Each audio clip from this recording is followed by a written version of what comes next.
Tem sim, Carla. Eu acho que a gente, para poder explicar isso melhor, teria que descer um pouquinho mais para a educação dos filhos hoje em dia. O que é que a gente tem visto? A geração passada de pais, eles nunca se preocuparam em perguntar se a gente os amava. Eu lembro claramente de uma vez que eu pedi à minha mãe para brincar a Micarande, que é um carnaval fora da época que havia em Campina Grande, e ela disse que eu não ia, simplesmente eu não ia. E disse, mas meu avô me deu o abadá, porque o avô, antigamente, ele ajudava na criação, né? Mas, embora meu avô ajudou bastante para mim.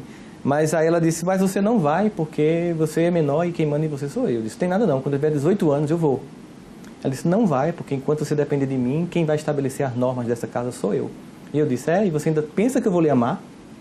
Aí ela disse bem tranquilamente, meu filho, quem disse a você que eu quero o seu amor? E aí me chocou, obviamente, né? Mãe, você não quer o meu amor? Eu disse, o amor é uma escolha que a gente faz. Eu escolhi amar você. Agora, como mãe, eu não abro mão de que você me respeite. Eu só fui entender aquela cena muito depois. Fazendo curso de psicologia, eu fui entender que o amor é um sentimento muito sofisticado. E ele precisa de algumas pré-condições na escala dos sentimentos para que ele ocorra. Lembra daquele jargão da matemática, se e somente se? Então, digamos que para amar alguém, eu só amo alguém se e somente se eu respeitar. Os pais do passado não se preocupavam em serem amados, mas não abriam mão de serem respeitados. E com isso conseguiam o amor e o respeito. Infantilmente e de forma insegura, os pais de hoje querem ser amados por crianças e adolescentes, que nenhuma sofisticação ainda tem para um sentimento tão nobre. Eles realmente gostam muito, mas o amor vai ser construído na educação desses filhos. Eles tentam ser amados, mas não se fazem respeitar.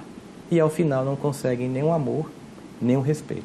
Como eles não criam filhos, eu não estou falando de todos, mas muitos, não criam crianças que suportam não, frustração, eu não vou dar, eu não vou comprar. Eles criam pessoas com incapacidade de suportar que a vida nem sempre é favorável. Mas será que alguns até não tentam ser diferentes? Até porque eles têm uma base diferente disso. Mas não conseguem, por conta do mundo atual, desse mundo que a gente vive, dessa relação com esse mundo de consumo que a gente vive. Anchieta, eu sei que existe essa pressão lá fora, mas se a gente não decidir que vou pautar a minha família por um valor que eu acredito, a gente termina sendo dominado por esse coletivo. E aí a gente tira um discurso que é impossível reagir a isso. E não, é possível reagir. É óbvio que eu não posso educar o meu filho hoje como eu fui educado. Acontece que nós tínhamos um modelo de família que começou a ser questionado, que a gente chamaria de tese, família tese. Se criou uma antitese, uma antítese, seria um movimento dialético. Essa família tinha alguns valores que não eram legais, por exemplo, uma hierarquia muito fechada, pouco diálogo entre os filhos, o pai mal conversava com os filhos, a mulher não tinha espaço. Então se começou a questionar essa família, porque de fato ela tinha defeitos, mas ela tinha virtudes. Só que no pêndulo histórico, toda vez que eu questiono o modelo anterior para criar o novo, eu tenho uma tendência de jogar fora o que era ruim, mas também jogar fora o que era bom. Não aproveita as virtudes. Como a gente sempre diz brincando no comparação, é que como se desse um banho no menino, uma banheira, e depois fosse jogar água suja fora e levasse o menino junto, jogasse fora o menino. Então, aquela família hierarquizada eu abri mão. Aí eu vim para uma família que era repressiva, mas eu criei uma família permissiva. E hoje, a gente também está vendo que esse modelo não está lá, essas coisas. Houve ganho? Houve. Há uma democracia nas relações, a mulher tem mais espaço de poder no lar, os filhos têm diálogo com os pais, mas se perdeu o respeito. Então, a família síntese, que é a família antiga, tese, a família antitese, vamos para a família síntese, nesse movimento dialético, é uma família em que eu mantenho essa democracia familiar que foi conquistada, é muito bem-vinda, a criança poder se expressar, mas eu trago de volta o respeito, a disciplina, a norma, as frustrações, que eu não posso dar tudo que você quer, mesmo que eu possa. Eu, como um pai, como uma mãe que quer educar, eu evito para que você suporte.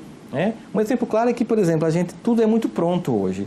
Você, da minha geração, Cita, sabe que para a gente comer uma pamonha, era todo um dia no milharal, catando, depois descabelando, os homens iam, era até uma coisa divertida. Depois a gente cortava, moía com moinho à mão. E 5 da tarde era um ritual familiar inteiro em que a gente comeria a pamonha. A gente passa hoje na padaria e compra pronta. Então, por exemplo, pegar um filho em casa para fazer um bolo é uma boa experiência de trabalhar com ele a resiliência, Carla. De você chegar, vamos fazer o bolo. Bom, em vez de comprar pronto, aí começa, faz, ele vê o esforço que dá, a mão que machuca, o tempo de esperar. Tá pronto? Não, tem que esperar esfriar. Ele passa mais ou menos umas 4 horas para comer um bolo. Aquilo é uma experiência rica dele esperar o tempo. Nós temos uma geração ansiosa. E essa geração ansiosa e pouco resiliente, ela tenta tamponar essa falta de afeto, porque se eu não respeito meus pais, eu termino não amando meus pais. E eu vou para relações fragilizadas, inclusive namoros fragilizados. E aí você vê uma jovem acaba o namoro e se suicida. Veja que incompetência emocional, que filha que você criou com tanta incapacidade de suportar a frustração, que é a primeira vez que acaba uma coisa. Em vez de ouvir Pablo, né? E chorar, e depois reviver, né? A pessoa vai e se mata. Quer dizer, a gente simplesmente fazia isso, ouvia uma músicazinha, chorava, ficava triste, né? E continuava a vida. Agora as pessoas não podem ter um prejuízo que se destrói. As pessoas não se dão mais ao trabalho de roer um pouco, né? Exatamente, não se dão